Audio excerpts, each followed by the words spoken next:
بسم اللہ الرحمن الرحیم۔ منہج کارپوریشن جدہ برائے پروڈکشن و ڈسٹریبیوشن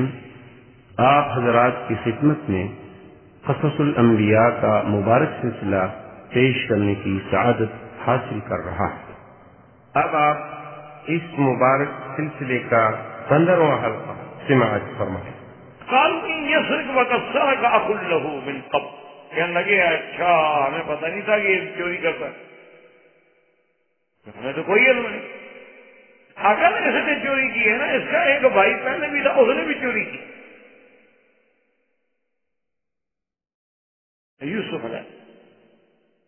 یعنی اب اس پر بھی الزام لگا رہے ہیں۔ تو علماء نے لکھا ہے اس الزام کی اصل وجہ یہ تھی کہ حضرت یوسف علیہ السلام جو تھے اپنی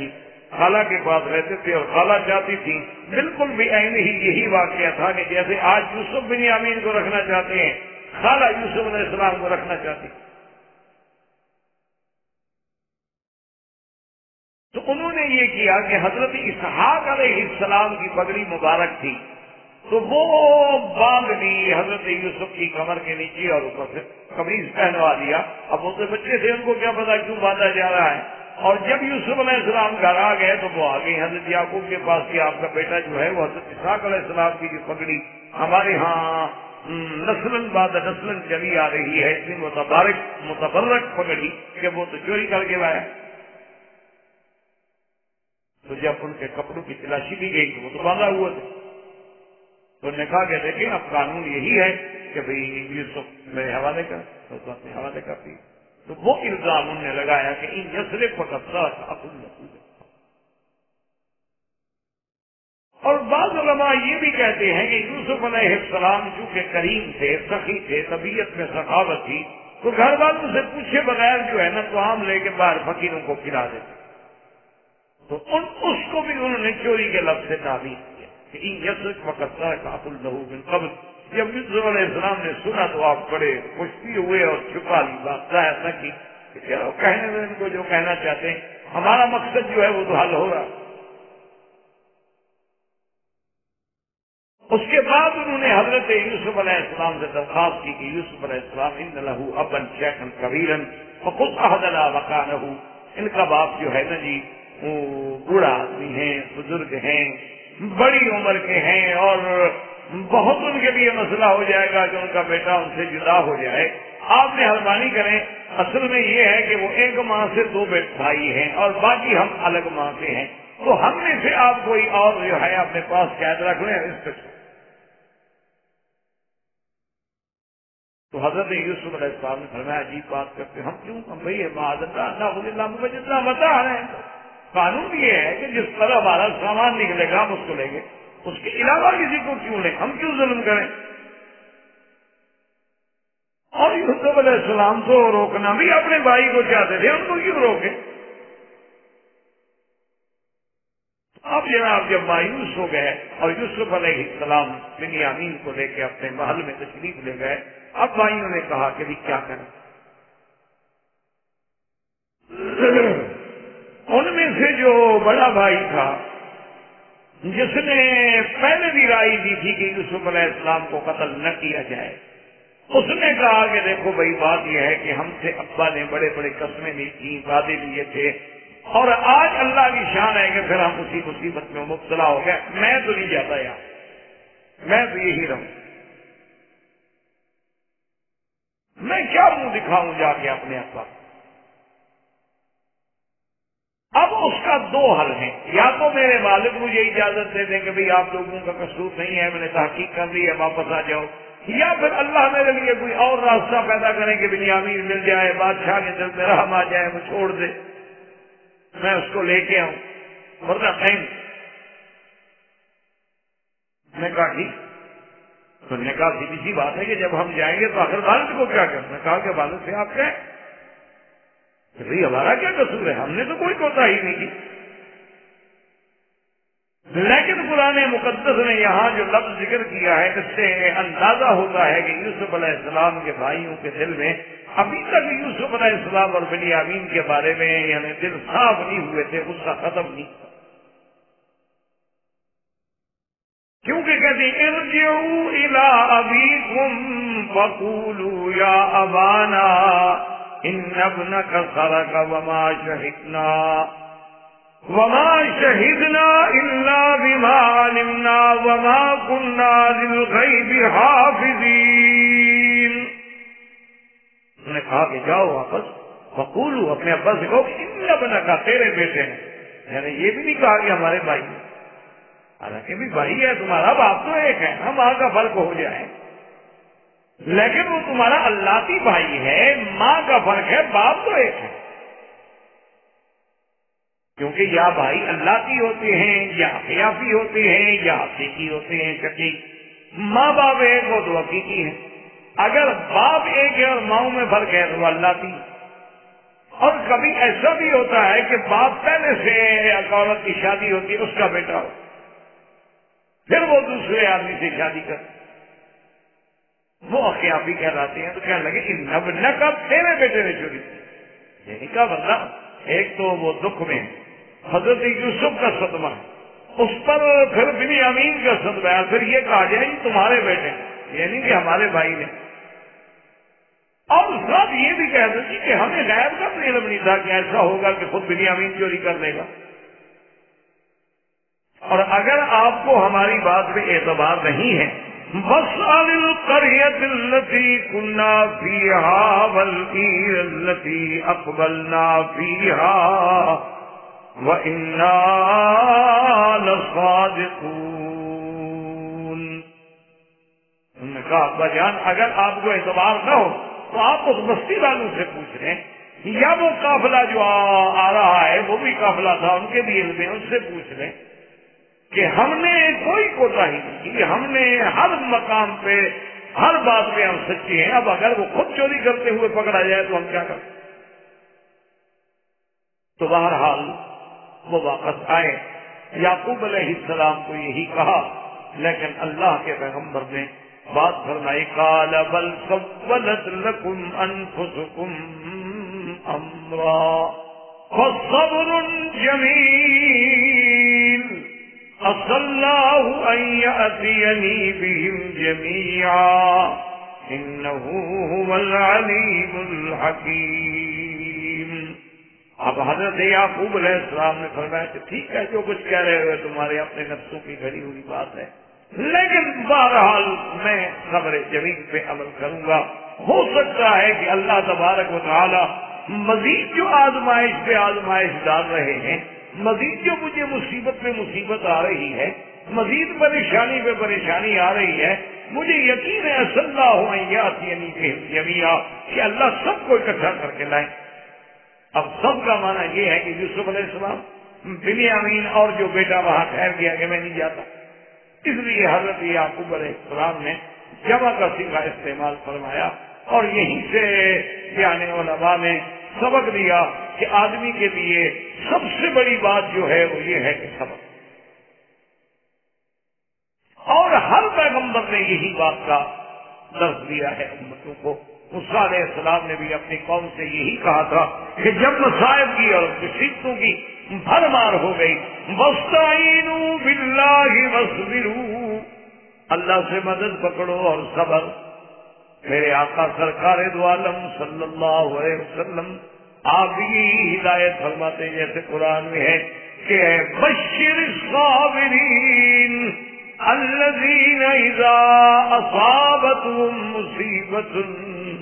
قالوا انا للہ وانا الیہ راجعون. اللہ نے فرمایا میرا مدنی آپ ان صبر کرنے والوں کو خوشخبری دیتے ہیں کہ جب ان کو مصیبت پہنچی ہے تو وہ فوراً صبر کرتے ہیں اور کہتے ہیں سب کچھ اللہ کے لیے ہے اور اسی کی طرف ہم نے لوٹ جانا ہے. جب ہر چیز اسی کی ہے تب نقصان اگر آ رہا یہ بھی صبر امتحان. اسی لیے حضرت ابن عباس رضی اللہ تعالیٰ عنہ کا ایک قول مبارک ہے کہ اللہ تبارک و تعالیٰ نے لوح محفوظ پہ جو سب سے پہلی کلام لکھی وہ یہ تھی کہ اننی انا اللہ لا الہ انا محمد رسولی اللہ نے لکھا کہ میں ہی وحدہ لا شریک الہ ہوں، جس کے سوا کوئی معبود برحق نہیں، اور محمد مصطفیٰ جو ہیں میرے رسول ہیں۔ سب سے پہلے بتا ہوئے معبود میں جو عبادت کی ہے، اور اس کے بعد آگے جا کے انتہا میں ہے کہ من لم یرضا برضائی ولم یقضا بقضائی ولم یصبر علی بلائی ولم یشکر علی لاوائی فلیطلب الہا سوائی۔ ساتھ یہ بھی اللہ نے حکم دکھا کہ جو شخص میرے فیصلے پہ راضی نہ ہو، جو میری رضا پہ راضی نہ ہو، جس پہ میں مصیبت دوں اور صبر نہ کرے، جس پہ میں نعمت دوں اور شکر نہ کرے، اس کو چاہیے کہ میرے سوا کوئی خدا بھی اور فراج کر لے، مجھے کیا ضرورت ہے؟ تو اس لیے صبر جو ہے بڑی چیز ہے، اور پیغمبروں کا یہی مقام ہے کہ فصبر جمیل۔ اچھا، پہلے بھی یہی جملہ کہا تھا جب حضرت یعقوب یوسف علیہ السلام کے پیرہن کو لے کے آئے تھے، فصبر جمیل واللہ المستعان علی ما تصفون۔ لیکن آج پیغمبر نے صبر جمیل تک تو وہی جملہ فرمایا، لیکن آگے فرماتے ہیں صلی ان یأتینی بہم جمیعا، ہو سکتا ہے کہ اللہ سب کو جمع کر دے۔ انہ هو العلیم الحکیم، ہر چیز اس کے علم میں ہے اور ہر چیز اس کی حکمت کے مطابق ہے، کیونکہ یعقوب علیہ السلام کو یقین تھا یہ تو کبھی نہیں ہو سکتا نا کہ یوسف کا خواب سچا نہ، اور اگر یوسف کا خواب سچا ہے تو پھر ہم نے ملنا تو ہے، پھر ہم نے یوسف علیہ السلام کی تعظیم بھی کرنی ہے، تو یہ تو ہوگا، لیکن کب یہ نہیں جا، یہ اللہ تبارک و تعالیٰ۔ تو اب کچھ عرصے کے بعد پھر یوسف علیہ السلام نے اپنے بیٹوں سے کہا کہ تم بالکل تم لوگ تو ہاتھ توڑ کے بیٹھ گئے، مایوس ہو گئے، اللہ کی رحمت سے مایوس تو نہیں ہونا چاہیے کہ کام نہ ہو تو بازار میں ہاتھ توڑ کے بیٹھ گئے، یہ کیا بات؟ ہمارے دل میں یہ ہوتا ہے کہ ہم سچ کریں، ہم اپنی طرف سے پوری کوشش کریں، اپنے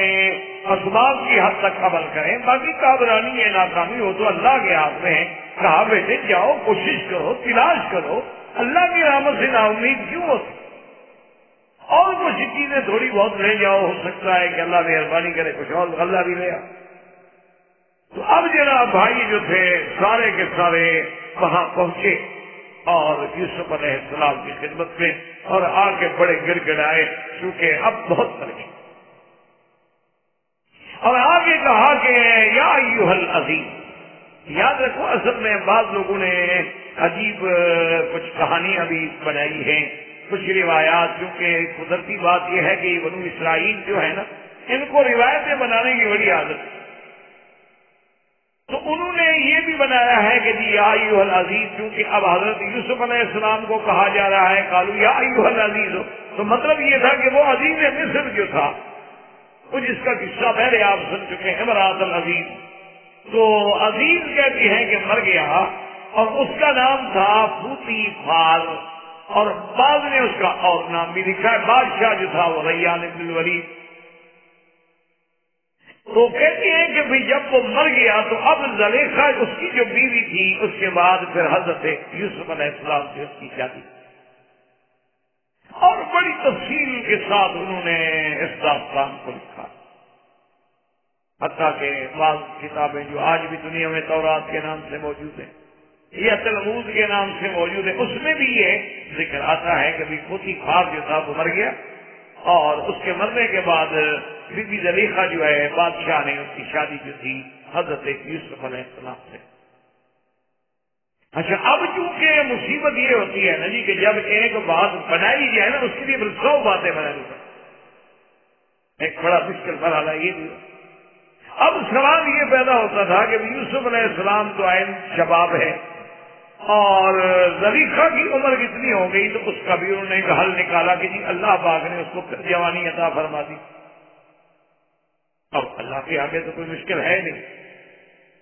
اور اس کے ساتھ انہوں نے یہ بھی لکھا کہ جب نکاح ہو گیا، شادی ہو گئی، تو اب حضرت یوسف علیہ السلام کی تو محبت بے انتہا ہو گئی، اور زلیخا جو تھی وہ یعنی امرأۃ العزیز جو تھی، اب اس کا چونکہ وہ اسلام لے آئی، یوسف علیہ السلام کا دین قبول کیا،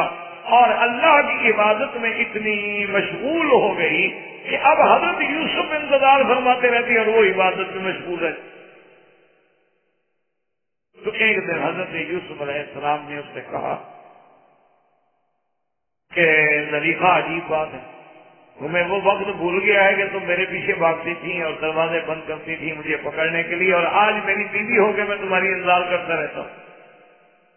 تو زلیخا نے کہا کہ اصل میں اس وقت مجھے تیری تلاش تھی، اب مجھے تیرا رب مل گیا ہے تو اب مجھے تیری تلاش تھی نہیں.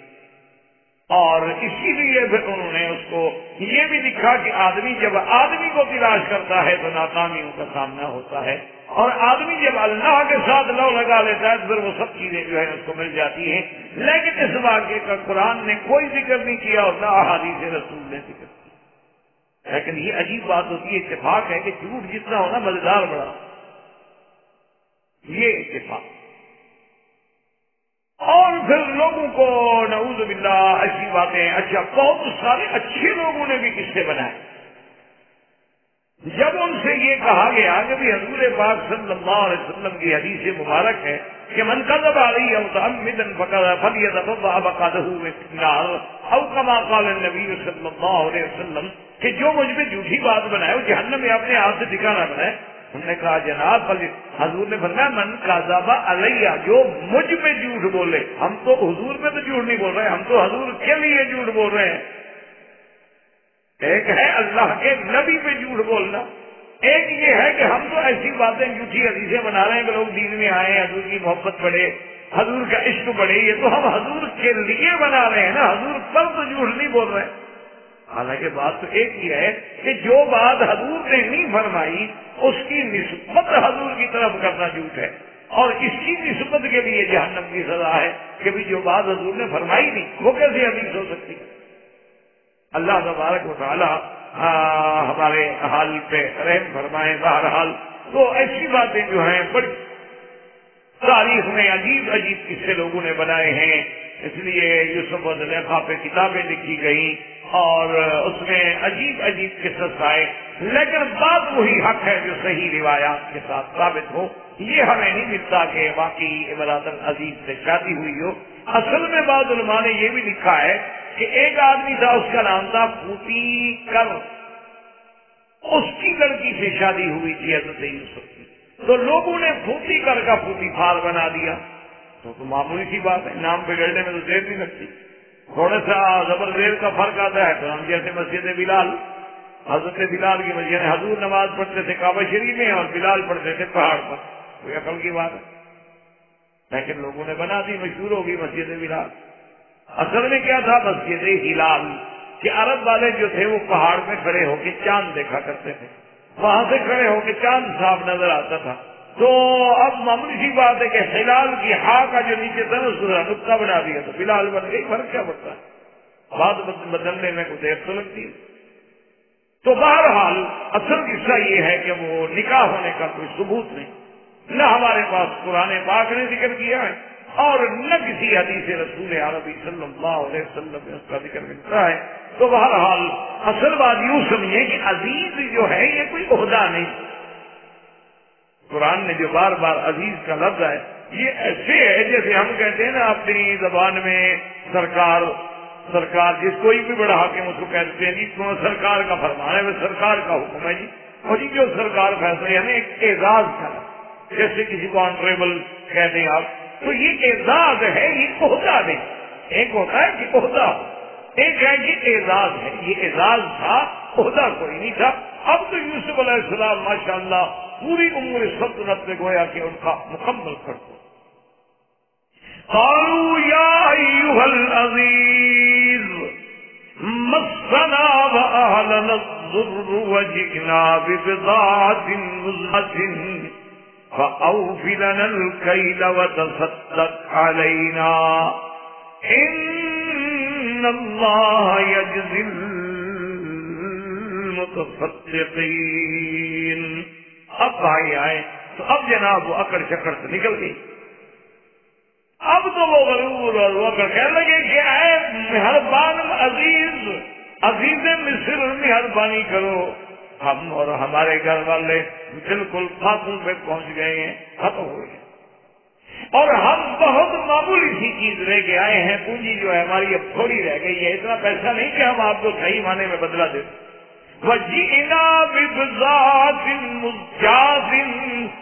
اگر آپ مہربانی کر کے یہ تھوڑی پونجی دے کے پورا غلہ ہمیں دے دیں تو یہ آپ کی عنایت ہوگی، آپ مہربانی کریں، ہم پہ صدقہ کر دیں۔ اللہ تبارک و تعالیٰ خیر کرنے والوں کو، خیرات کرنے والوں کو بدلہ دیتے ہیں۔ اب علماء نے یہاں بھی پیسے لکھی ہیں بھی انبیاء کے لیے تو صدقہ جائز نہیں ہوتا، اور انبیاء علیہ السلام تو ہدیہ تو قبول فرماتے ہیں لیکن صدقہ قبول نہیں فرماتے، اور اس پہ پھر جواب دیے ہیں کہ یہ ہمارے نبی پاک کے لیے تو تھا لیکن پہلے انبیاء علیہ السلام کے بارے میں ہمیں یہ بات نہیں ملتی۔ اصل میں بات یہ ہے کہ یہ ساری بحثیں بلا وجہ ہیں، ورنہ بات یہ ہے کہ صدقہ تو وہ ہوتا ہے جو بندہ خیرات مانگے۔ ایک بندہ جب پیسے دے کے کوئی چیز خریدنا چاہتا ہے وہ کون سا صدقہ ہے بھائی؟ وہ تو کہہ رہے ہیں کہ جی آپ یہ ٹھیک ہے کہ ہم پورے پیسے نہیں دے رہے تو رعایت کر دیں، تو یہ تو کوئی خیرات نہیں ہوتی، اس لیے کہ ہم اس کے اوپر پیسے کریں۔ اب جب یوسف علیہ السلام کو پتہ لگا کہ میرے ماں باپ وہاں بھوکے ہیں، ہاتھوں سے گزر ہو رہی ہے، اور اصل بات یہ ہے کہ اللہ کی منشا بھی ہو گیا کہ اب بات کھل گئی، ورنہ تو یوسف علیہ السلام چاہتے تو جیل سے بھی پیغام بھجوا سکتے، چاہتے تو جب مصر میں غلام بنے تھے اس وقت بھی پیغام بھجوا سکتے، اور چاہتے تو جب عزیز مصر کی بیوی ان کے لیے اپنی سب کچھ جانے قربان کرنے کے لیے تیار کھڑی تھی تو ان کو کہتے تھے کہ میرے والدین کو پیغام تو بھجوا دو کہ میں خیریت سے ہوں، تو کون سا مشکل مسئلہ تھا؟ لیکن اللہ کا منشا نہیں تھا تو کیسے خبر دی؟ اللہ تبارک و تعالیٰ کا ارادہ نہ ہو سارے وسائل بھی ہوں تو کام نہیں آتے، اور جب اللہ تبارک و تعالیٰ چاہتے ہیں اسباب بھی نہ ہوں تو کام خود بخود بن جاتے ہیں، امیدیں ختم ہو جاتی ہیں لیکن کام ہو جاتا ہے۔ اس لیے اب حضرت یوسف علیہ السلام قال هل علمتم ما فعلتم بيوسف واخيه اذ انتم جاهلون۔ حضرت یوسف علیہ السلام نے فرمایا اچھا تمہیں پتا ہے کہ تم نے یوسف اور اس کے بھائی کے ساتھ کیا؟ اور مفسرین میں لکھا ہے کہ اب یوسف علیہ السلام نے اپنا جو تاج پہنے ہوئے تھے، وہ جو اپنا لباس پہنے ہوئے تھے وہ بھی اتارا، اب جو ان کی نظر پڑی تو ہم گھبرائے کہ قالوا انک لانت یوسف، اچھا تم یوسف ہو؟ بعض علماء کہتے ہیں کہ ان کے سر پہ ایک نشان بھی تھا، اسی لیے حضرت یوسف علیہ السلام نے اپنا تاج اتارا کہ اس نشان کو دیکھ کے یہ یقین کرنے کہ ہاں میں یوسف۔ قال انا یوسف وهذا اخی قد من اللہ علینا انه من يتقی ويصبر فان اللہ لا يضيع اجر المحسنین۔ آپ نے فرمایا کہ بھائی واقعی میں یوسف ہوں، یہ میرا بھائی بنیامین ہے، میں یوسف ہوں، اور سن لو اللہ نے ہم دونوں پہ احسان کیا، اللہ نے مجھ پہ یہ مقام دیا، میرے بھائی کو بھی ملا دیا، اور میرے اللہ کا قاعدہ ہے کہ جو اللہ سے ڈرے اور جو صبر کرے مصیبتوں پہ، اللہ تبارک و تعالیٰ صبر کرنے والوں کو بدلہ دیتے ہیں اور زیادتی کرنے والوں کو رسوا کر دیتے ہیں۔ اب جناب جب حضرت نے بات کھول دی تو اب رو پڑے، کہنے لگے کہ مہربانی کرو ہمیں معاف، باقی ہم نے گناہ، باقی ہم نے زیادتی کی تمہارے ساتھ بھی اور بنیامین سے۔ اب حضرت یوسف علیہ السلام کی شان کیا قال لا تثریب علیکم اليوم یغفر اللہ لکم وہو ارحم الراحمین۔ آپ نے فرمایا بھائیو آج کے بعد تم پہ کوئی الزام بھی نہیں، کوئی گلہ بھی نہیں، کوئی چوٹ نہیں، اللہ تمہاری بخشش کرے، وہی مہربان ہے، وہی رحم فرمانے والے۔ فوراً دعا بھی کر دی کہ یغفر اللہ لکم وہو ارحم الراحمین، اور میری طرف سے تم پہ کوئی تانا نہیں ہوگا۔ یہ ایسا قصہ ہے مبارک ہے جو عین مشابہ ہے اس قصے کو کہ جب سرکار دو عالم صلی اللہ علیہ وسلم کو اللہ نے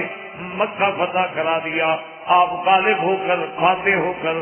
مکے میں داخل ہوئے، قریش مغلوب ہو گئے، قیدی ہو گئے، پکڑے گئے، مارے گئے، سامنے آ کے کھڑے ہیں، اور حضور نے فرمایا قریش مکہ اب خود فیصلہ کرو تمہارے لیے کیا سزا تجویز کریں، اب بات کرو۔ اللہ اکبر، کہنے رہے اگر قریش تھے کچھ بھی ہوں سمجھدار تو تھے، کہنے لگے کہ ہم بھی ایک بھائی کے سامنے کھڑے ہیں، ٹھیک ہے کافر ہیں جو کچھ ہیں مشرک ہیں، لیکن آپ ہمارے اخ کریم ہیں، جو مناسب سمجھے ہم نے واقعی غلطیاں تو کی ہیں۔ تو حضور نے فرمایا کہ اچھا اگر تم یہ کہتے ہو تو میں بھی وہی کہتا ہوں کما قال اخی یوسف، جیسے میرے بھائی یوسف نے کہا تھا کہ لا تثریب علیکم اليوم جاؤ انتم الطلقاء، میں نے بھی تم سب کو آزاد کیا ہے، کوئی تم پر ملامت نہیں، کچھ نہیں، جہاں رہنا چاہتے ہو جانا چاہتے ہو رہو، اسلام لانا چاہتے ہو تمہاری مرضی، دین لانا چاہتے ہو نہ لے آؤ، میری طرف سے تم آزاد۔ تو عین وہی فیصلہ ہوا جو حضرت یوسف علیہ السلام نے کیا تھا، اور یہی شان پیدا۔ اب جب سب بھائی مل گئے اور سب نے آپس میں ملاقاتیں ہو گئی، اور اب تو پھر وہ بادشاہ کے بھائی تھے، اب تو شاہی مہمان خانے میں ماشاءاللہ، لیکن سیدنا یوسف علیہ السلام سے بڑی بات گراں گزر رہی تھی کہ ہم تو یہاں شاہی محلات میں ہیں اور ابا کے ساتھ، اور وہ نبی ہیں، تو اس لیے انہوں نے کہا کہ میرے بھائیوں بات یہ ہے کہ اب اس مسئلے کو چھیڑیں، آپ ایسا کریں کہ جا کے ابا کو، انہوں نے کہا ابا تو بوڑھے ہو گئے، ان کی تو نظر مبارک بھی کمزور ہو گئی، آنکھیں سفید ہو گئی تمہارے فراق میں روتے روتے۔ انہوں نے کہا کوئی بات نہیں، ایسا کرو کہ اذهبوا بقميصي هذا فألقوه على وجه أبي يأت بصيرا وأتوني بأهلكم أجمعين۔ حضرت یوسف نے فرمایا کہ یہ میں قمیص دیتا ہوں، یہ لے جاؤ حضرت یعقوب علیہ السلام کی خدمت میں، اور جا کے آپ کے چہرے سے لگاؤ، اس کی برکت سے اللہ ان کو آنکھیں عطا فرما دیں گے، اور پھر تم سب گھر والوں کو لے کے آؤ میرے پاس۔ اب اس قمیص کے بارے میں بھی روایات جو ہیں مختلف ہیں۔ بعض روایات میں ہے کہ جب سیدنا ابراہیم الخلیل علیہ السلام کو آگ میں ڈالا گیا تو سیدنا ابراہیم الخلیل علیہ السلام کا لباس اتارا گیا، اور بغیر لباس کے ان کو آگ میں ڈالا گیا، اور جب اللہ نے حکم دیا آگ کو کہ یا نار کونی بردن وسلاما علی ابراہیم، تو اللہ نے جنت کا لباس بھی بھیجا ابراہیم علیہ السلام کے پاس، تو جنت کا وہ قمیص جو آپ نے پہنا تھا وہی قمیص پھر حضرت اسحاق کے پاس آیا، پھر حضرت اسحاق سے یعقوب علیہ السلام کے پاس آیا، حضرت یعقوب نے پھر یوسف علیہ السلام کو دیا، تو وہ اس کو بنا کے چھپا کے ایک نلکی سی بنا کے محفوظ کر کے رکھا جاتا تھا تاکہ کسی کو نہ جائے، تبرک ہے اور جنت کا کپڑا۔ اور جنت کی اس نعمت کی صفت یہ تھی کہ جس چیز پر بھی اس کو ڈال دو وہ ٹھیک ہو جاتی تھی، اندر پہ ڈال دو ٹھیک ہو جائے گا، اور برس والے پہ ڈال دو ٹھیک ہو جائے گا، کیونکہ جنت کی نعمتوں کے یہ اثرات ہیں کہ جنت میں ہے ہی حیات موت تو آنی نہیں۔ اسی لیے قرآن پاک میں آتا ہے، انشاءاللہ شاید ہم بھی زندگی تو شاید اس قصے پر اللہ پہنچائیں گے کہ جب سامری نے گائے کا بچڑا بنایا تھا تو اس نے بھی اصل میں کیا کیا تھا کہ جب وہ چھوٹا تھا اور حضرت جبریل علیہ السلام اس کی خبر گیری کے لیے آتے تھے، جب سن شعور کو پہنچا، سمجھ آ گئی، تو دیکھا کہ بھائی جبریل علیہ السلام جو ہیں جس گھوڑی پہ سوار ہیں، اس کو تو پتہ ہی تھا کہ جبریل ہیں، وہ تو انسانی شکل میں تھے۔ دیکھا کہ جہاں جہاں وہ گھوڑی جو ہے قدم اٹھاتی ہے رکھتی ہے، نیچے کی چیزیں جو ہے سبز ہو جاتی، خشک گھاس سبز ہو گئی، خشک پتیاں سبز ہو گئی، تو اس نے وہ بٹی چھپا کے اپنے پاس رکھ دی۔ اب جب سونے کا بچڑا بنایا تو اس میں وہ مٹی بھی ڈال دی، مٹی ڈالی تو وہ جناب جسد لہو خوار، اس سے تو آوازیں شروع ہو گئی گائے کی، وہ زندہ ہو گیا۔ تو اس لیے علماء نے لکھا ہے کہ جنت کی چیز ہی ایسی ہے کہ اللہ یموت فیہا ولا یحیا، وہاں تو کافر کے لیے بھی موت نہیں ہوگی، اور چیزیں ایسی ہوں گی کہ کبھی بوسیدہ نہیں ہوں گی، فنا نہیں ہوں گی، تو دراصل یہ وہی قمیص مبارک تھا جو محفوظ رکھا. اور اسی طرح یعنی علماء نے لکھا ہے کہ آپ قصہ یوسف علیہ السلام پہ اگر نظر ڈالیں تو اس قصے کا عمود جو ہے نا، یعنی بنیاد جو ہے گویا وہ قمیص، کہ جب آپ اپنی پھوپھی کے گھر سے نکلے، اپنے ابا کی خدمت میں آنے لگے تو پھوپھی نے بھی پکڑنے کے لیے قمیص کا سہارا لیا، اور جب آپ کو بھائیوں نے کنویں میں ڈال دیا تو باپ کو دھوکہ دینے کے لیے جاؤ والا قمیص ہی بدمن قدم، قمیص میں خون لگا کے جھوٹا آ گئے. جب یوسف علیہ السلام کو انہوں نے کنویں میں ڈال دیا تھا تو یعقوب علیہ السلام کے پاس بھی تو قمیص لے کے آئے تھے نا، اور جاؤ والا قمیص ہی بدمن قدم، شام غریبہ منا رہے ہیں جناب، رو رہے ہیں، خون لگا کے آ گئے. تو اب وہ حضرت یوسف تو وہ بھی قمیص کا ذکر تھا. اور اس کے بعد جب امراۃ العزیز نے حضرت یوسف علیہ السلام کو پھنسانے کی کوشش کی تو وہاں بھی قمیص کا مسئلہ پیش آ گیا. کالا قمیصہ قد من قبل، کہ قمیص دیکھو جی آگے سے پھٹا ہے یا پیچھے سے پھٹا ہے. اور اب جناب جب قصہ آیا حضرت یعقوب علیہ السلام کی سیرت و واپسی کے لیے، تب بھی آپ نے فرمایا کہ اذهبوا بقمیصی ھذا فالقوه علی وجه ابی بصیرا. اس لیے گویا کہ قمیص مبارک جو ہے وہ اس قصے کا ایک اہم چیز ہے جس کا ذکر اللہ تبارک و تعالی نے بار بار کیا، اور ہر موقع پہ کہیں نہ کہیں اس قمیص کا کوئی کردار ضرور آ جائے. اب جناب بات علماء فرماتے ہیں کہ نہیں، یوسف علیہ السلام اللہ کے نبی تھے، اب نبوت مل چکی تھی، اور جو چیز نبی کو بدن کو لگ چکی ہے اس کا کیا کہیں. اسی لیے بعض روایات میں بھی یہ بات موجود ہے نا کہ حضرت انس فرماتے ہیں کہ حضور نے میرے ہاتھ رکھا تھا نا تو جن جن بالوں پہ حضور کا ہاتھ آ گیا وہ 120 سال عمر گزر گئی، وہ سفید نہیں ہوئے، اسی طرح جوان رہے کہ حضور کے ہاتھ لگ گئے صلی اللہ علیہ وعلا آلہ واصحابہ وسلم تسلیما کثیرا. تو اللہ کے نبی کی تو ایک شان ہے. اب وہ قمیص لے کے چلے، ابھی وہ فاصلہ جو ہے تقریباً بعض روایات میں ہے کہ 80 فرسخا 80 میل دور تھا کہ حضرت یعقوب علیہ السلام نے کہا کہ انی لاجد ریح یوسف لولا ان تفندون قالوا تاللہ انک لفی ضلالک القدیم. حضرت یعقوب علیہ السلام نے فرمایا کہ ادھر آؤ. وہ جو باقی اولاد کی اولاد اور بچے اور فیملی جو کہ آپ کے تو بہت بڑا خاندان تھا، فرمایا کہ ادھر آؤ. ایسا نہ ہو کہ تم تو یہی کہو گے کہ ہاں میں بس اسی پرانے مسئلے میں اپنے خیالات میں ڈوبا ہوں، لیکن آج مجھے یوسف کے پیراہن کی خوشبوئیں آ رہی. اس لیے علماء نے لکھا ہے کہ یہ سارے معاملے جو تھے اللہ کی شان ہے. اسی میں اللہ کی حکمتیں تھی کہ یوسف علیہ السلام چند میل پہ کنویں میں موجود ہیں تو خوشبو نہیں آتی. یوسف علیہ السلام مصر کے بازار میں کھڑے ہیں تو خوشبو نہیں آتی، تخت پہ بیٹھ گئے تو خوشبو نہیں آتی، اب 80 میل دور ہیں تو خوشبوئیں آ رہی ہیں. تو یہ سب اللہ کی حکمتیں ہیں. جب اللہ چاہتے ہیں تو خبر فرما دیتے ہیں، اور جب اللہ نہیں چاہتے ہیں تو چیز سامنے موجود بھی ہو تو خبر نہیں ہو. اس لیے علماء نے لکھا ہے کہ علم غیب جو ہے اس کا مالک اللہ ہے. انبیاء علیہ السلام کو بطور معجزہ، اولیاء اللہ کو بطور کرامت و کشف، کبھی کبھی اللہ چاہتے ہیں تو علم عطا فرما دیتے، کھول دیتے. لیکن اگر نہ چاہیں، دیکھیں جیسے کہ یوسف علیہ السلام یعنی خود موجود ہے کنویں میں لیکن باپ کو خوشبو بدن کی بھی نہیں آئی، اور اب بنوا رہے ہیں کہ مجھے خوشبو آ رہی ہے.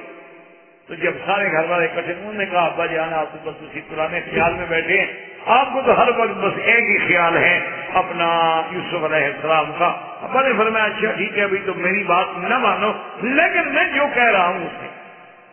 فلما ان جاء البشیر والقاه على وجهه فارتد بصيرا قال لم اقل لكم انی اعلم من اللہ ما لا تعلمون. اب جب آیا خوشخبری دینے والا، بعض علماء نے کہا کہ وہ بڑا بھائی، اور بعض نے کہا کہ وہ بھائی جو جھوٹا قمیص پہ خون لگا کے لایا تھا، اس نے کہا چونکہ میں نے قمیص لا کے دکھ پہنچایا تھا، آج مجھے قمیص دو کہ میں خوشی پہنچاؤں. بس وہ تو آنکھوں کو لگنے کی دیر تھی، فَالْتَدَّ بَصِيرًا، وہ جو کمزوری تھی نظر کی، وہ ذوق تھا، وہ سب کا سب دور ہو گیا، آنکھیں روشن ہو گئی۔ آپ نے فرمایا أَلَمْ أَقُلْ لَكُمْ،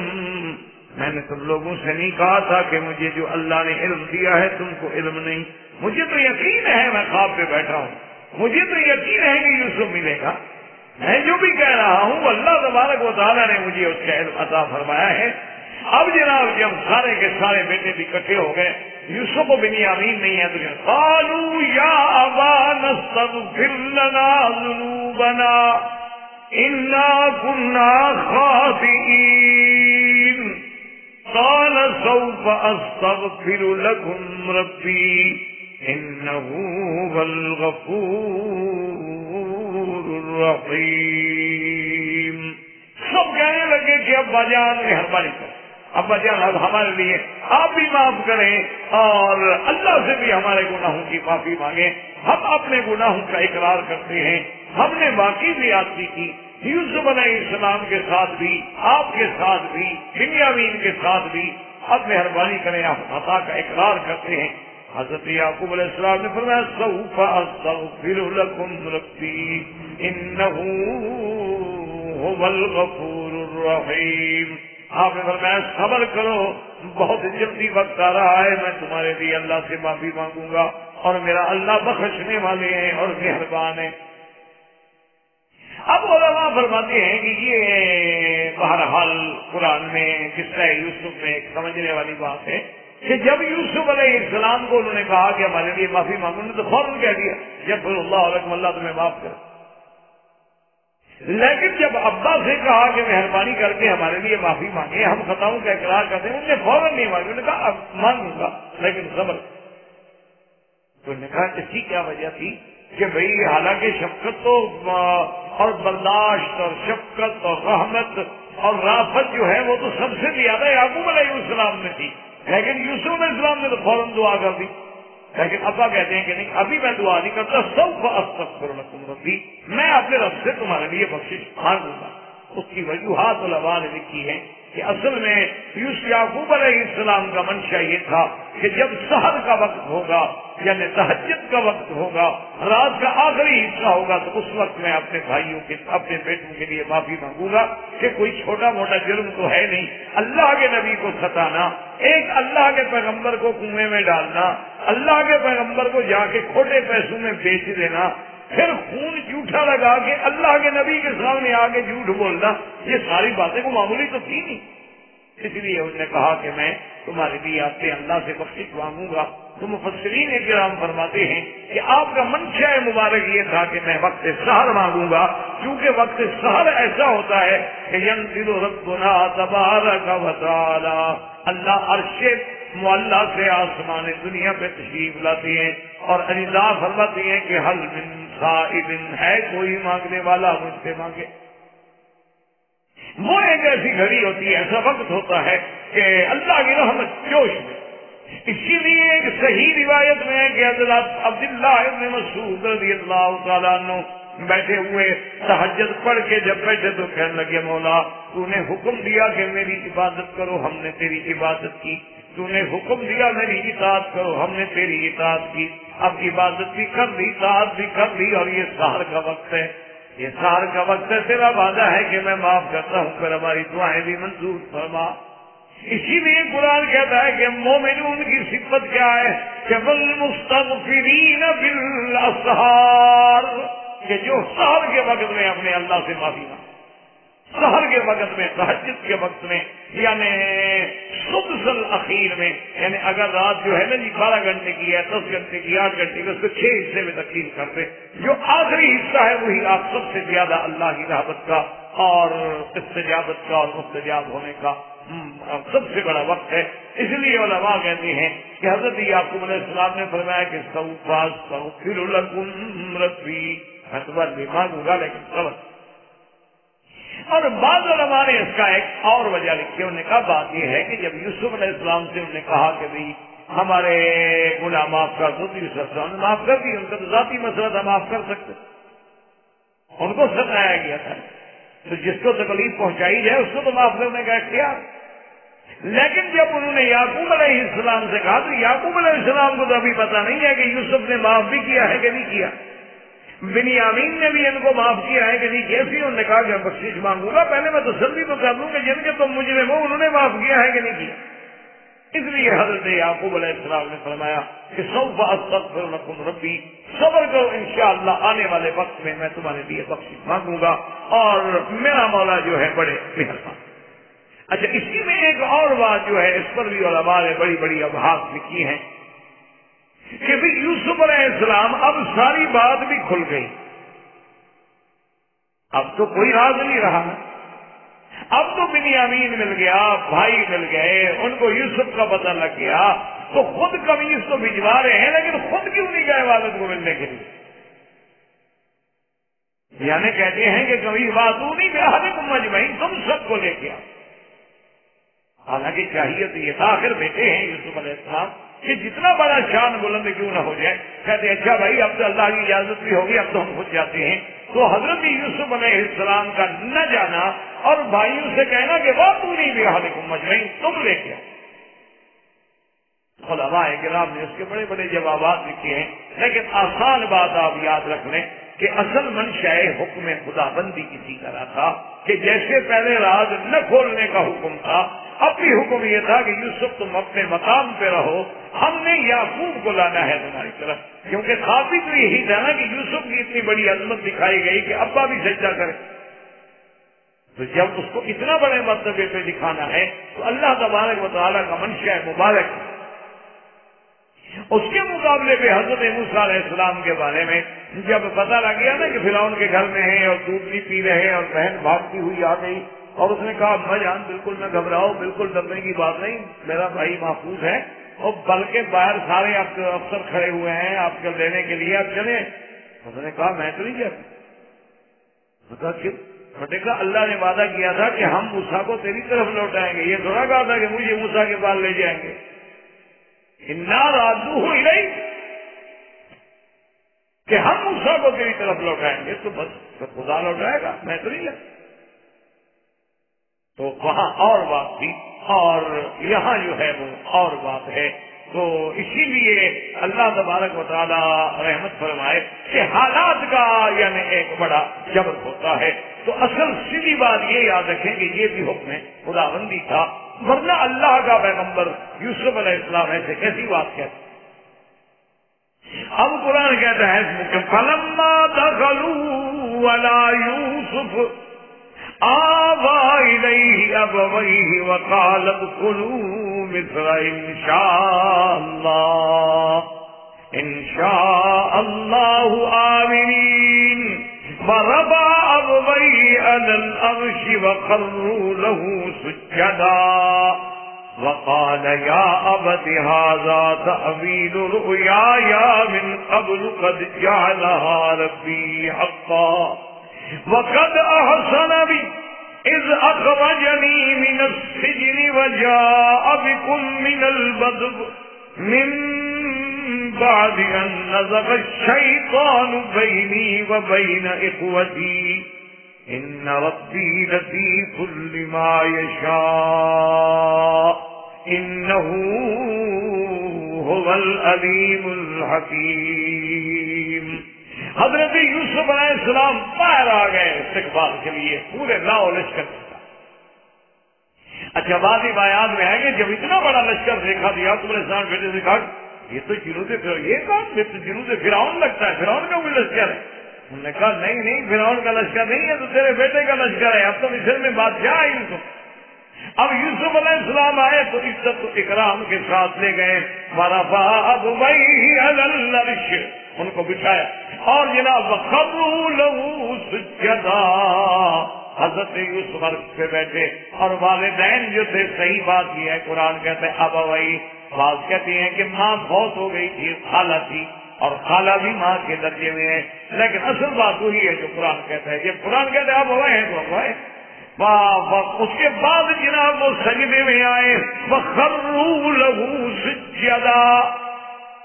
اچھا بعض علماء کہتے ہیں کہ نہیں وخروا له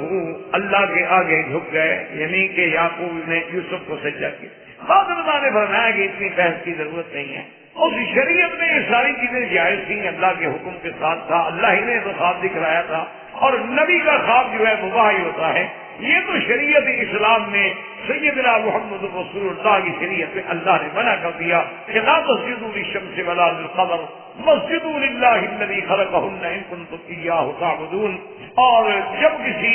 صحابی نے بھی اجازت مانگی سجدے کرنے کی تو حضور نے اجازت دے دی، لیکن یوسف کی شریعت میں جائز تھا۔ اس زمانے میں دو بہنیں ایک نکاح میں رکھنی بھی جائز تھی، تو یہ ساری چیزیں جو ہے اس وقت کی گئی۔ اب جب یہ سارا واقعہ پیش آیا تو یوسف علیہ السلام نے عرض کیا کہ یا ابت ھذا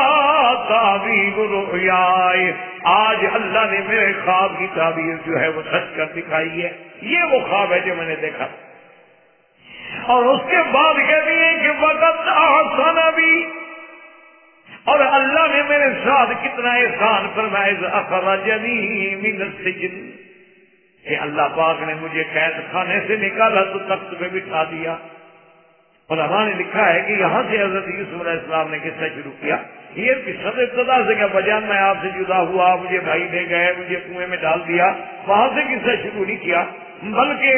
آپ نے تو اچھا پھر یہاں سے بھی نہیں کیا کہ امراۃ العزیز نے ایسا کیا، میں مصر میں آیا، میں غلام بنا، میں بکا، مجھ پہ یہ الزام لگائے گئے، مجھے جیل کیوں بھیجا گیا؟ کہا نہیں اللہ کا کرم ہے اس نے مجھے جیل سے نکالا۔ یعنی اللہ کے احسان اور نعمتوں کا ذکر کیا، ان مصیبتوں کا ذکر نہیں کیا کہ یہ خوشی کا وقت ہے، اب اس سے دوہرا کے غم کو تازہ کرنے کی کیا بات ہے۔ اور بعض علماء نے فرمایا کہ آپ اگر جیل میں جانے کا ذکر کرتے تو پھر امراۃ العزیز کا بھی قصہ آتا، تو جن محسنوں نے ان کی پرورش کی تھی، حضرت یوسف نہیں چاہتے تھے کہ میری زبان سے ان پر الزام لگے اور ان کے عیب اچھالے جائیں، اسی فرمایا وَقَدْ أَحْسَنَ بِي إِذْ أَخْرَجَنِي مِنَ السِّجْنِ وَجَاءَ بِكُم مِّنَ الْبَدْوِ، اور آپ کو بھی اس دیہات سے لے آئے، مِن بَعْدِ أَن نَّزَغَ الشَّيْطَانُ بَيْنِي وَبَيْنَ إِخْوَتِي، تو شیطان نے ہمارے اور بھائیوں کے درمیان میں ایسی بات کھڑی کر دی تھی، ورنہ بھائی تو بھائی ہوتے ہیں، اور اللہ کی ہر چیز میں حکمتیں ہوتی ہیں۔ اللہ تبارک و تعالیٰ نے حضرت موسیٰ یوسف علیہ السلام کے خواب کو سچا فرمایا، یعقوب علیہ السلام تشریف لے آئے، اور اسی لیے اللہ نے فرمایا کہ ذالک من انباء الغیب نوحی الیک وما کنت لدیہم اذ اجمعوا امرهم وهم یمکرون وما اکثر الناس ولو حرصت بمؤمنین۔ اللہ نے فرمایا میرا مدری یہ وہ اہم غیب کی خبریں ہیں جو ہم نے آپ کو، باقی اصل وجہ یہ تھی کہ علماء نے لکھا ہے کہ قریش نے خود سوال کیا تھا کہ سیدنا محمد رسول اللہ صلی اللہ علیہ وسلم آپ اگر اللہ کے نبی ہیں تو ہمیں بتلائیں گے یوسف کا قصہ، انہوں نے یہ خود بتایا۔ تو جب حضور صلی اللہ علیہ وسلم نے وہ سارا قصہ مبارک ذکر کر دیا اور اتنی تفصیل کے ساتھ، تو اللہ تبارک و تعالیٰ کے نبی نے فرمایا کہ اب تو میں نے سارا واقعہ تمہیں بیان کر دیا، ابھی مان لے آؤ، لیکن وہ پھر بھی ایمان نہیں۔ تو اصل میں ان واقعات میں اللہ تبارک و تعالیٰ نے بہت بڑی عبرتیں، اللہ تبارک و تعالیٰ نے بہت بڑی مواعظ، اللہ تبارک و تعالیٰ نے بہت بڑے احکام، اور اس کے اندر جو سب سے بڑی چیز ہے وہ ہے تسلی قلب رسول اللہ صلی اللہ علیہ وسلم، کہ حضور کے دل کے لیے تسلی مبارک ہے، میرا مدنی آپ نے گھبرائے، آپ کے ساتھ جو زیادتی ہو رہی ہے آپ دیکھیں کہ یوسف کے ساتھ کیا، اور آپ اس فکر میں ہیں کہ میرے رشتے دار ہیں، میرے قریبی لوگ ہیں، اور اس کے باوجود زیادتی کر رہے ہیں، میرا مدنی آپ کے تو چلو چاچا ہیں، چاچے کے بیٹے ہیں، وہ تو باپ کے بیٹے ہیں جنہوں نے یوسف علیہ السلام کے ساتھ یہ کیا۔ یعنی آپ اندازہ فرمائیں کہ آپ کے ساتھ تو چلو ابو جہل کر رہا ہے، عتبہ عتیبہ کر رہے ہیں، آپ کے ساتھ تو ابھی لہب کر رہا ہے، ولید بن المغیرہ کر رہا ہے، شیبہ کر رہا ہے، لیکن وہ تو حضرت یعقوب کے بیٹے ہیں، یوسف علیہ السلام کے بھائی ہیں، انہوں نے کیا کیا یوسف علیہ السلام؟ اور اسی طرح اللہ تبارک و تعالیٰ نے اپنے پاک نبی علیہ السلام کو ہدایت و تسلی کے لیے فرمایا کہ دیکھیں اگر آپ کو شیب ابی طالب کے علاقے میں کچھ عرصے کے لیے گویا کہ محصور رہنا پڑا ہے، ذرا نظر تو ڈالو کہ یوسف جیسا نازک و حسین جیل کی زندگی میں اکیلا بیٹھا ہوا، اس نے بھی تو جیلیں کاٹی، اور ساتھ یہ بھی بتلایا کہ یوسف علیہ السلام جس کو کنویں میں ڈالا گیا، جس کو جیلوں میں ڈالا گیا، ہم نے کیسے اوپر بٹھایا، میرے مدنی آپ بھی غم نہ کریں، یہ آپ کو کتنی تکلیفیں پہنچائیں، لیکن ہم بھی آپ کو معراج پہ اور سرزمین مکہ میں جس طرح یوسف کے عرش پہ پہنچایا تھا، اسی طرح آپ کو بھی عرش معلیٰ پہ لائیں گے، آپ کو ہم غالب کریں گے، آپ کے دین کو پورے ادیان پہ ہم نصرت دیں گے۔ اور جس طرح یوسف کے بھائی ملزم بن کے یوسف کے سامنے کھڑے تھے، ایک وقت آئے گا کہ قریش ملزم بن کے محمد مدنی تیری دربار میں کھڑے، آپ فکر نہ کریں۔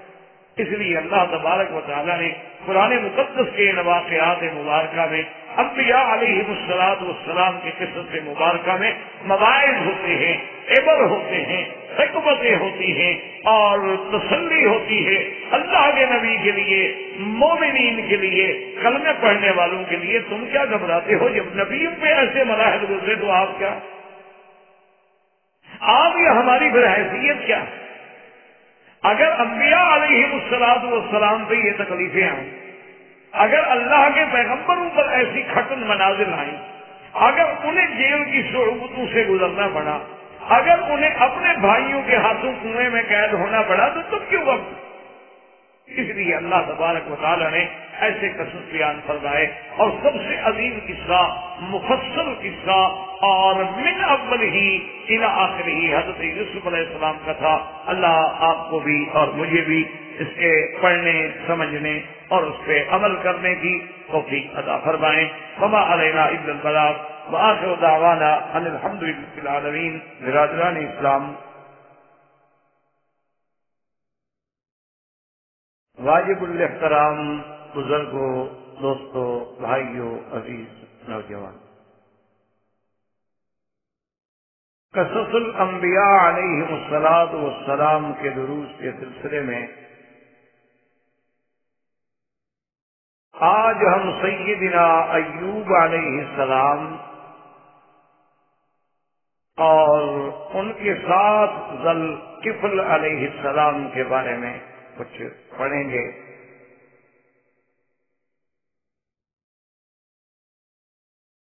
سیدنا ایوب علیہ السلام جو ہیں یہ بھی اللہ کے نبی ہیں، اور اپنے دور میں اللہ نے ان کو بڑی عظمتوں سے نوازا، اور سیدنا ایوب علیہ السلام جو ہیں وہ اپنے صبر میں، شکر میں، یعنی ایک ضرب المثل ہیں دنیا میں، جیسے حسن یوسف علیہ السلام ایک ضرب المثل بات تھی کہ آج بھی دنیا کہتی ہے بھائی یہ تو کوئی یوسف ثانی ہے، یار اسے تو جمال یوسف ملا ہے۔ اسی طرح صبر ایوب جو ہے وہ بھی پوری کائنات میں اس دور سے لے کر آج تک ضرب المثل۔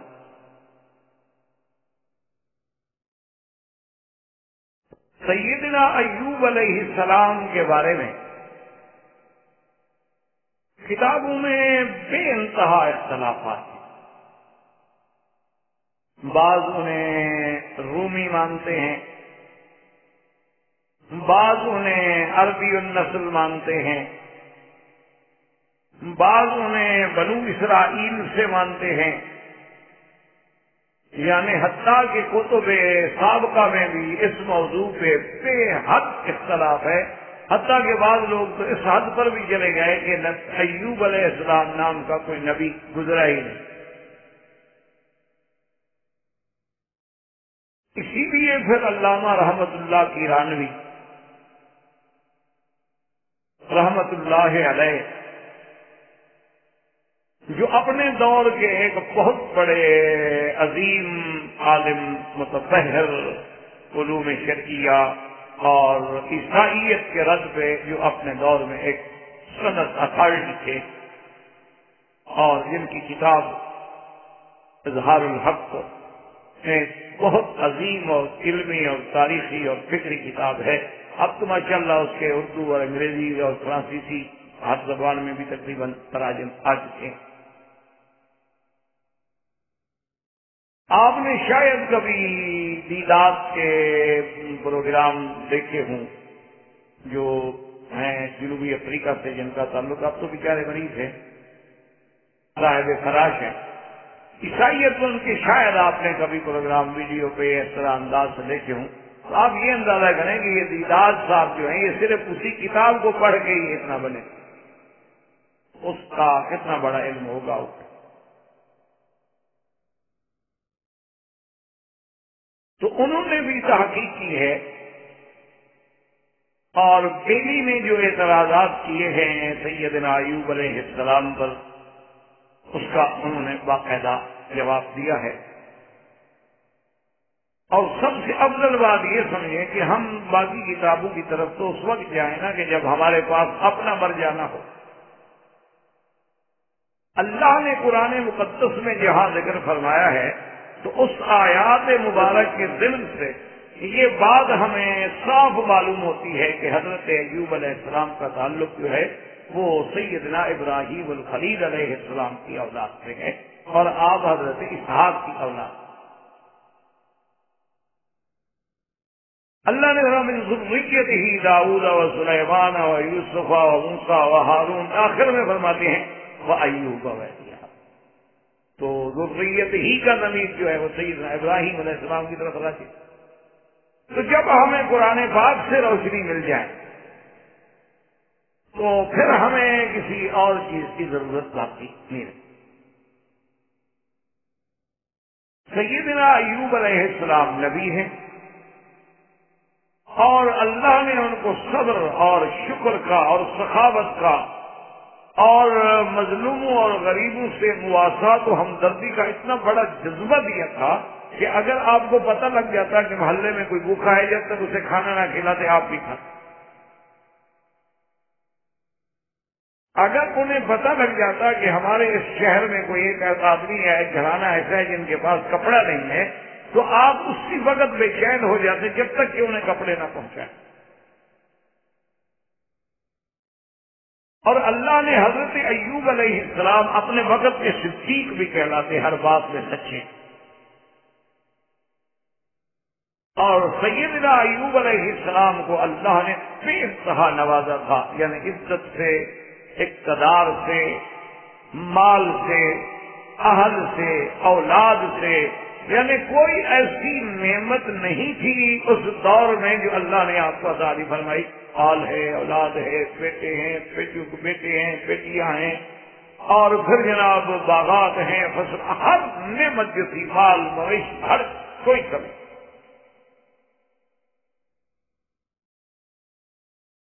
ان تمام نعمتوں کے بعد اللہ تبارک و تعالیٰ کے امتحان میں آ گئے، کیونکہ یہ قاعدہ ہے کہ جتنی شان بڑی ہوتی ہے نا اتنے امتحان بھی بڑے ہوتے۔ ویسے بھی ایک یعنی فطری بات ہے کہ آپ اگر کسی پرائمری کے طالب علم سے سوال پوچھیں گے تو اس کی حیثیت سے ہی پوچھیں گے نا، لیکن جب آپ کسی پی ایچ ڈی کسی اسکالر کے سامنے بات رکھیں گے تو اس کے پیمانے کی بات رکھیں۔ تو اللہ کا بھی یہ نظام ہے کہ جب وہ کسی کو، حتیٰ کے بعد روایات میں یہ بھی آتا ہے کہ جو بندہ دین میں جتنا مضبوط ہوتا ہے اتنا اس پہ زیادہ مصیبتیں آ جاتی، اسی پر پریشانیاں آ جاتی۔ اور جو بندے دین سے نعوذ باللہ دور ہوتے ہیں وہ الٹا محفوظ ہوتے ہیں، ان پر دنیا میں ابتلا آتے ہی نہیں، بڑے خوش، سب ٹھیک۔ یہ اللہ کا نظام ہے۔ اس کی وجہ یہ ہے کہ اللہ اپنے بندوں کو اس حال میں موت دینا چاہتے ہیں کہ اس پر کوئی گناہ ہے، کوئی خطا ہے تو یہی کفارہ ہو جائے، تکلیف دے دیں، بیماری دے دیں، پریشانی دے دیں، تاکہ جب میری دربار میں آئے تو نقی اور صاف ہو گیا۔ اور جو بندے اللہ سے دور ہیں ان کی اللہ کو کوئی ضرورت نہیں، پاک کر دیں گے، کیا ضرورت ہے؟ آپ اپنے گھر میں دیکھ لیں، اگر ایک ایسا کپڑا ہو جس کی قیمت نہ ہو اور میلا ہو چکا ہو تو آپ اگر گھر والوں سے کہیں تو ایسے لوگ کہیں چھوڑے جی اب اس کو کیا دھونا ہے، بس سے کیا باقی رہ گیا کہ اس کو دھوئیں، پھینک دیتے ہیں، ختم۔ لیکن اگر آپ کے کسی قیمتی کپڑے پہ داغ لگ جائے تو آپ کہتے ہیں ٹھہرے اس کو تو میں ڈرائی کلین کے لے جاؤں گا، ایسا نہ ہو کہ آپ کے دھلنے سے اور خراب ہو جائے کپڑا۔ اس کو تو ہم پیٹرول سے دلوائیں گے، اس کو تو ہم جناب گیس سے دلوائیں گے، اس کو تو ہم یہ کریں گے، اتنا قیمتی کپڑا ہے ضائع نہ ہو جائے، بس آپ اس کو نہیں دھونا۔ تو اللہ کے ہاں بھی جو قیمتی لوگ ہوتے ہیں ان کو رگڑا لگتا ہے، اللہ کے ہاں بھی جو لوگ اس کے محبوب ہوتے ہیں، پیارے ہوتے ہیں، اسی کو آزماتے ہیں۔ غیر متعلق آدمی کو کون آزماتا ہے؟ اسی لیے اللہ تبارک و تعالیٰ کے بندوں پہ بڑے بڑے امتحان ہوتے ہیں۔ آج کل بھی ایک پیر ہیں کراچی میں، اور میں ان کو جانتا بھی ہوں، تو اس کا جناب پیری عجیب ہے۔ وہ جو بندہ اس کے پاس مرید ہونے کے لیے جاتا ہے، کیونکہ اس کا بہت بڑا مقصد ہے کہ ایک نظم ہے، ایک نیٹ ورک ہے، لوگ ہیں آگے اس کی باتوں کو پہنچانے والے، اس کی طرف لوگوں کو راغب کرنے والے، پھر وہ رسائل میں اخبارات میں بڑا کچھ لکھتا ہے اور بڑی عجیب عجیب باتیں ہوتی ہیں بہرحال۔ تو وہاں باقاعدہ ہال ہیں، وہاں ڈھیرا کر کے پھر عجیب عجیب عبادات مختلف طریقوں سے کرائی جاتی ہیں، بڑا یعنی اس نے ایک سلسلہ اپنا بنایا ہوا۔ تو اس کے پاس جب لوگ جاتے ہیں، اس کے پاس متاثر ہوتے ہیں، اور وہ علم نجوم کا بادشاہ ہے، اس لیے وہ عام آدمی تو اس کی ایک مجلسی برداشت نہیں کر سکتا، وہ سمجھتا ہے کہ صاحب تو بہت پہنچے ہوئے،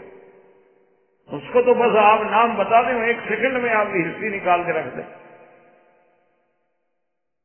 تو اس کے پاس جو لوگ بیعت ہونے کے لیے جاتے ہیں، وہ پہلی بات یہی کرتے ہیں کہ دیکھو بات سنو، کوئی نماز آئندہ پڑھنے کی ضرورت نہیں،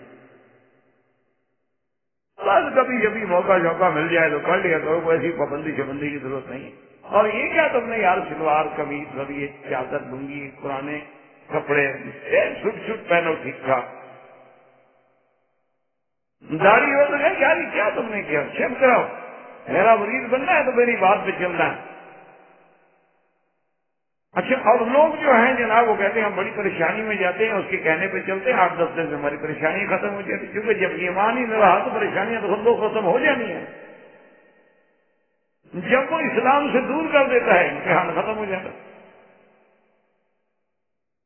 امتحان تو ہو اس وقت تک رہا تھا جب ہم اللہ کے بننا چاہ رہے، جب ہم نے اللہ سے اپنا ناطہ ہی توڑ لیا تو جائے جہنم میں کہیں دفعہ ہونے کی ضرورت ہے اس کو پاک صاف کرنے کی۔ لوگ سمجھتے ہیں ہمارا کام ہو گیا، مرشد نے ہمارا مسئلہ حل کر دیا۔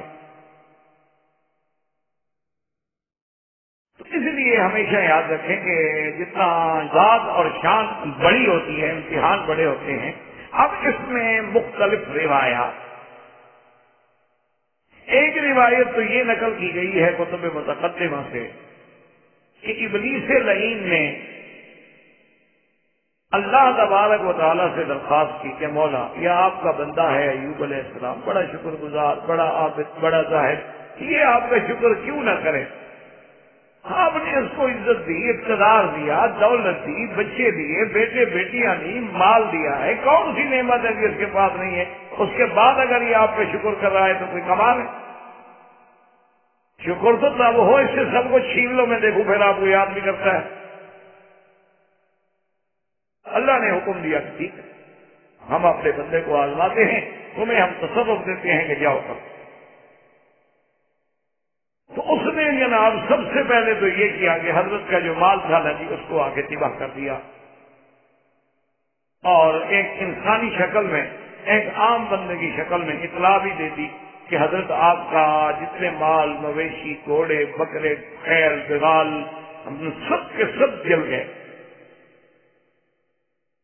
تو حضرت ایوب علیہ السلام نے فوراً کہا کہ الحمدللہ، اللہ تیرا شکر ہے، تو نے یہ نعمتیں مجھے دی تھی،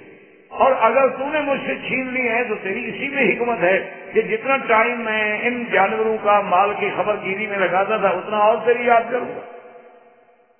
چلو الحمدللہ، ایک کام سے تو فارغ ہو گیا۔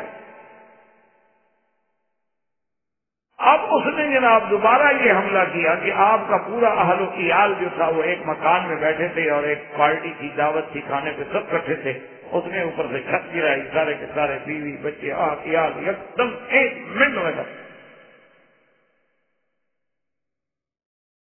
اور یہ کوئی معمولی حادثہ تو نہیں ہوتا کہ ایک انسان کے گھر کے تمام افراد جو ہیں وہ ایک ہی حادثے میں، ایک ہی وقت میں اور ایک ہی منٹ میں سب کے سب ختم ہو جائیں، کہ ہنستے ہوئے آپ دیکھ رہے ہیں لاشیں اٹھا کے آ رہے ہیں۔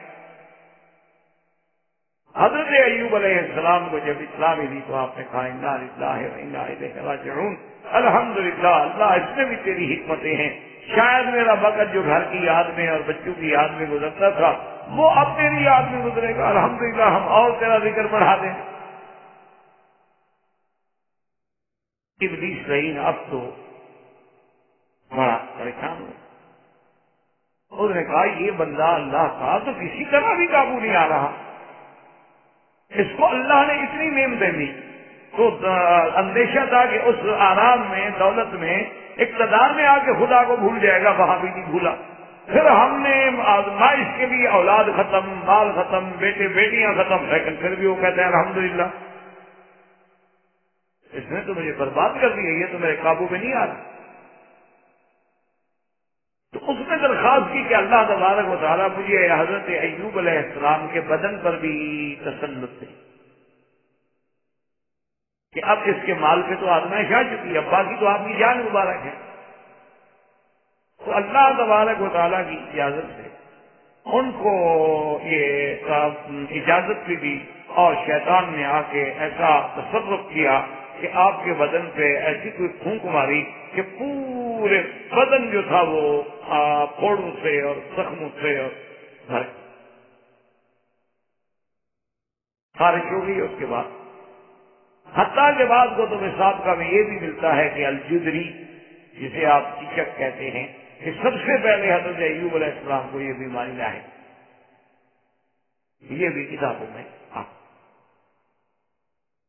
اب کیونکہ سارے بدن پر وہ بیماری کے اثرات آ گئے تو اب محلے کے اور لوگوں کے دلوں میں جا کے شیطان نے وساوس ڈالے۔ اس نے کہا ایوب ایسی بیماری میں مبتلا ہے کہ وہ تو چھوت چھات والی بیماری ہے، دوسروں کو لگنے والی بیماری ہے، وہ تو جو ہوا چلے گی اور جہاں جہاں پہنچے گی تمہارے سب بیماروں سے چل جائیں گے، نکال دیں ایوب علیہ السلام کو اپنے خیال سے۔ تو ایوب علیہ السلام کو شہر والوں نے آ کر اس بات پہ مجبور کر دیا، انہوں نے کہا کہ حضرت آپ کی وجہ سے ہمارے علاقے میں بیماری پھیلنے کا خدشہ ہے، تو آپ مہربانی کر کے شہر سے باہر چلے جائیں۔ حتیٰ کہ بعض کتابوں میں تو یہ ہے کہ شہر کے باہر جہاں کوڑا کرکٹ ایسی چیزیں یعنی غیر ضروری چیزیں ہوتی تھی وہی انہوں نے ان کو اجازت دی کہ جی یہ دور جگہ بھی ہے اور ٹیلا قسم کا بنا، اسی پہ آپ رہنا چاہتے تو رہنے، ورنہ آپ ہمارے شہر میں نہیں آتے۔ حضرت ایوب علیہ السلام وہاں تشریف لے گئے اور وہیں ایک جھوپڑی بنا کے اور سب ساتھ چھوڑ گئے الا زوجتہ، صرف آپ کی بیوی جو ہے وہ ساتھ۔ اب حضرت ایوب علیہ السلام کی بیوی کے بارے میں بھی اکثر اقوال یہ ہیں کہ وہ حضرت یوسف علیہ السلام کے بیٹے کی بیٹی جو آپ کی بیوی، اور اس کے نام میں بھی اختلاف ہے، بعض کہتے ہیں کہ اس بیوی کا نام لیا تھا اور بعض کہتے ہیں کہ اس بیوی کا نام جو ہے رحمہ تھا، اور بعض روایات میں یہ بھی آیا ہے کہ جب زلیخا کے ساتھ امرأۃ العزیز کے ساتھ حضرت یوسف علیہ السلام کی شادی ہوئی تو آپ کی دو اولادیں ہوئی، ایک لڑکا اور ایک لڑکی۔ لڑکے جو تھے بشر، ان کا بیٹا جو تھا وہ تو ایوب نبی بنے، اور آپ کی بیٹی سے جو بیٹی ہوئی تو وہ حضرت ایوب کی آ کے بیوی بنی۔ تو بعض کتب سابقہ میں یہ باتیں بھی ہمیں حضرت ایوب علیہ السلام نے، کیونکہ سفر ایوب یا صحیفہ ایوب کے نام سے بہت بڑی کتابیں سابقہ کتب میں ملتی۔ اب اس بیماری کے اثرات کی وجہ سے سب نے ساتھ چھوڑ دیا، ماں سوائے زوجہ کے، اور آپ کے دو بھائی تھے، بعض علماء نے لکھا ہے کہ دوست تھے اور بعض نے کہا کہ بھائی تھے، وہ کبھی کبھی آتے تھے وہیں آ کے حضرت ایوب علیہ السلام کی خیریت دور کھڑے ہو کے پوچھ لیتے تھے، ماذا بکا، کیا حال ہے؟ کہتے الحمدللہ، جو اللہ نے لکھا اسی میں شکر۔ تو ایک دن وہ دونوں بھائی جو تھے کھڑے آپس میں باتیں کر رہے تھے، کہنے لگے یار معلوم یہ ہوتا ہے کہ انا ایوب اذنب ذنبا، لم یذنب احد قبلہ، معلوم یہ ہوتا ہے کہ حضرت ایوب نے کوئی ایسا گناہ کیا ہے کہ جو آج تک کسی نے نہیں کیا۔ تو دوسرے نے پوچھا بھی وہ کیسے؟ انہوں نے کہا دیکھو اتنی مدت ہو گئی ایسی بیماری میں مبتلا ہے، اللہ ان کی فریاد ہی نہیں سن رہا، تو صاف بات ہے کہ ایسی غلطی تو ہو گئی ہے کہ اللہ ناراض ہے۔ اب بعض علماء نے یہ بھی لکھا ہے کہ یہ بیماری جو تھی، کسی نے کہا 3 سال، کسی نے کہا 12 سال، اور بعض ہمیں احادیث مبارک کی روشنی میں یہ بھی ملتا ہے کہ تقریباً 18 سال تک آپ اسی بیماری میں مبتلا۔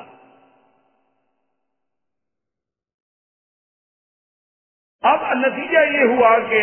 کوئی ذریعہ معاش نہیں، تو آپ کی بیوی جو تھی وہ جا کر اس شہر میں مزدوری کرتی،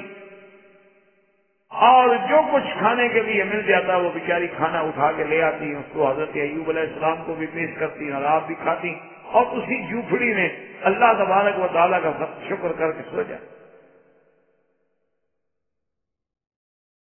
تو اب سنا کہ شیطان نے پھر لوگوں کے دلوں میں وسوسہ ڈالا، انہوں نے کہا یہ تو تم نے اچھا کیا کہ آپ کو حضرت ایوب علیہ السلام کو شہر سے دور کر دیا،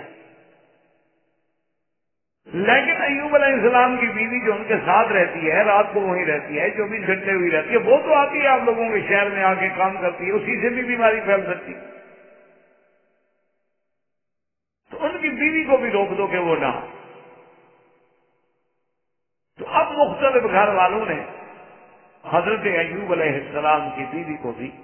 منع کر دیا، جی آپ ہمارے گھر میں آئیں، ہمیں ہم سے کیا ہے بیماری پھیلنے کا۔ اس نے منع کیا، پھر اس نے منع کیا، پھر اس نے منع کیا، پھر اکثر نے منع کرنا شروع کر دیا، جو بات چل نکلے تو پھر چل نکلتی ہے۔ حتیٰ کہ یہ بھی کتب سابقہ میں موجود ہے کہ ایک دن جب بیوی نے دیکھا کہ اب تو کوئی ذریعہ نہیں ہے کھانے کا، تو انہوں نے ایک لڑکی سے بات کی، کہا بیوی تمہارے بال بہت چھوٹے ہیں، اس نے کہا بیماری کی وجہ سے میرے بال چھوٹے ہیں، کہا کہ اگر تمہیں بال لمبے لا کے دے دوں، ان کو اپنے بالوں کے ساتھ جوڑ دو تو تم مجھے اس کا کچھ معاوضہ دو گی؟ تو انہوں نے کہا ہاں بات تو تمہارے بہت بڑے، اگر تم اپنے دے دو تو پھر میں معاوضہ دے دوں گی۔ تو بیوی صاحبہ نے اپنے آدھے بال کاٹ دیے،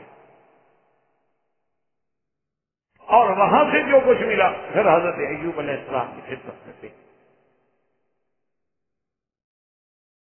اب 2 روایات ہیں، ایک روایت تو یہ ہے کہ آپ کے بدن مبارک میں وہ جو آہستہ آہستہ خارش بڑھی یا جدری یا چیچک بڑھی، تو اس میں بعض کیڑے بھی پیدا ہوئے۔ اب ان میں سے ایک آپ کی زبان کی طرف جب آیا تو حضرت ایوب رو پڑے، انہوں نے کہا کہ یا اللہ، میں جس تکلیف میں بھی تھا کم از کم میری زبان اور دل اور آنکھیں اور دماغ تو کام کر رہا تھا، آپ کا نام تو لے رہا، اب اگر میری زبان بھی مجروح ہو گئی تو میں تو آپ کے نام سے بھی رک گیا۔ اور بعض علماء فرماتے ہیں کہ نہیں، جب ان 2 بھائیوں نے اعتراض کیا تو ایوب علیہ السلام اللہ کے آگے سجدے کیا، اور اسی اثناء میں ایک دن آپ کی بیوی جا رہی کہ شیطان نے ایک طبیب کی، ایک حکیم کی یا معالج کی شکل اختیار کر کے راستے میں ملا، اور اس نے کہا کہ دیکھو بیوی، تمہارے خاوند کو جو تکلیف ہے نا، میرے پاس دوائیں ہیں، میں دے سکتا ہوں اور بالکل ٹھیک ہو جائیں گے، اور چند دنوں میں ٹھیک ہو۔ آپ ان بستی والوں سے جا کے پوچھ لیں میری طبابت کے بارے میں کہ میں نے جس کو جس بیماری کے لیے بھی دوا دی ہے وہ ٹھیک ہو جاتا۔ انہوں نے کہا طبیب صاحب بات تو ٹھیک ہے، بات یہ ہے کہ میرے پاس کون سے پیسے ہیں کہ میں پیسے دوں آپ کو اور دوائی لے جاؤں، میرے پاس تو کھانے کو بھی نہیں ہے، تو ہم اس علاج اور معالجے کے متحمل کیسے ہو سکتے؟ اس نے کہا کہ یہ کوئی مسئلہ نہیں ہے، صرف اتنی سی بات ہے کہ تم یہ دوا لے جاؤ، اور جب وہ دوا کریں اور دواؤں کے بعد آپ کا شوہر ٹھیک ہو جائے تو پھر تمہیں یہ عقیدہ یہ رکھنا ہوگا کہ اس کو شفا میں نے دی، میرے علاج سے ٹھیک ہوا ہے۔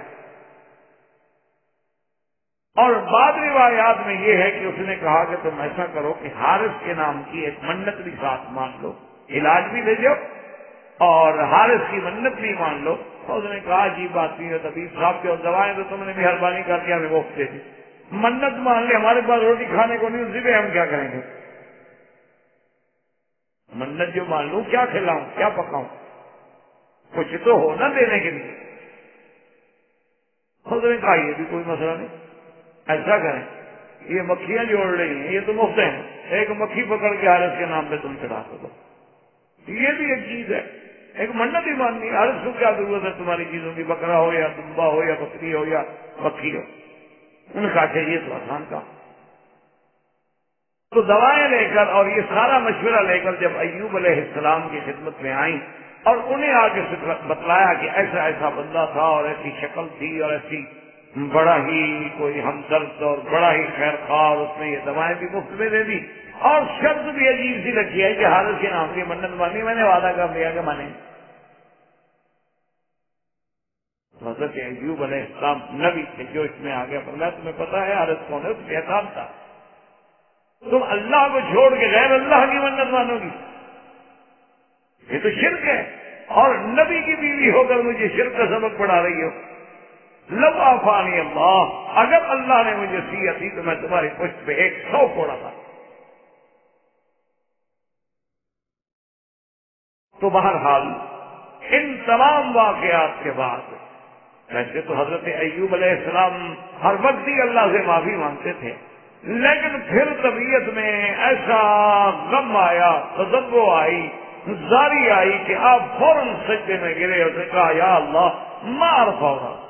یا اللہ اب تو میں سجدے سے سر اٹھاؤں گا نہیں حتیٰ یکشف بی غمن، جب تک کہ آپ میری یہ بیماری اب دور کا فرما دیں. اب اس مقام پہ آ گیا کہ میرے گھر کے اندر بھی شیطان وساوس ڈال کے میری بیوی کو بھی شرک پر اکساتا ہے. تو اب حضرت ایوب علیہ السلام نے اللہ کے دربار میں رونا شروع کی. اور یہ قاعدہ ہے کہ جب یہ تو ٹھیک ہے کہ ہر چیز کا ایک وقت مقرر ہے، لیکن جب آدمی دل سے اللہ کے آگے روتا ہے اور رحمت کی گھڑی بھی نصیب ہو جائے تو پھر دیر نہیں لگتی مشکلات حل ہو. احباب کرام، اس کے بعد اب آپ اس مبارک سلسلے کی CD نمبر 16 سماعت فرمائیں.